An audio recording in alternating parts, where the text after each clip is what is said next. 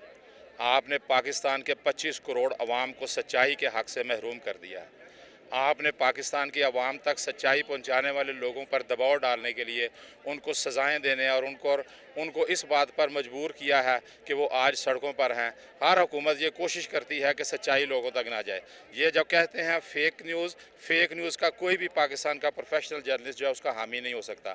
ماضی میں بھی اس کے حوالے سے قوانین موجود ہیں, ان قوانین کو امپلیمنٹ کر کے آپ اس کو اچھا بنا سکتے ہیں. احسان ٹیپو محسود خیبر پختونخوا سے تعلق رکھتے ہیں اور ایک بڑے ہی ایسی ٹیرین میں صحافت کرتے ہیں جہاں پر صحافت کرنی بڑی مشکل ہے. اب وہ ٹیرین پورے پاکستان تک پھیلتی ہوئی نظر آ رہی ہے. ہمیں ایسا معلوم ہو رہا ہے جو یہ قانون پاس ہوا ہے. Am I reading it right?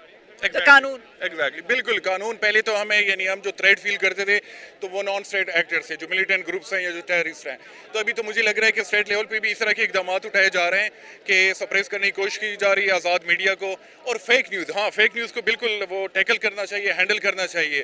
لیکن جس طریقے سے یہ قانون سازی کی گئی کہ جس میں نہ جو جرنلسٹ یونین ہے ان کو کانفیڈنس میں لیا گیا, باقی جو باڈیز ہیں ابھی تو یہ بھی اطلاعات آ رہی ہیں کہ آپ اس کو کسی کورٹ میں بھی چیلنج نہیں کر سکتے. تو یہ تو میرے خیال میں ان کی بدنیتی جو ہے وہ کافی obvious ہے. یہ جب اپوزیشن میں تھے تو یہ کھڑے ہوتے تھے, ادھر ہی ہوتے تھے, they were here with us. Exactly, تو وہ ہمارے ساتھ ہی ہوتے تھے, لاٹیاں بھی کبھی کبھار کھاتے تھے. لیکن ابھی جو لگ رہا ہے کہ وہ دوسری سائڈ پہ چلے گئے ہیں. رائے ثاقب کھرل صاحب ہمارے ساتھ موجود ہیں. آپ کیسے ہیں؟ ٹھیک ہے ابھی ٹھیک ہی رہے.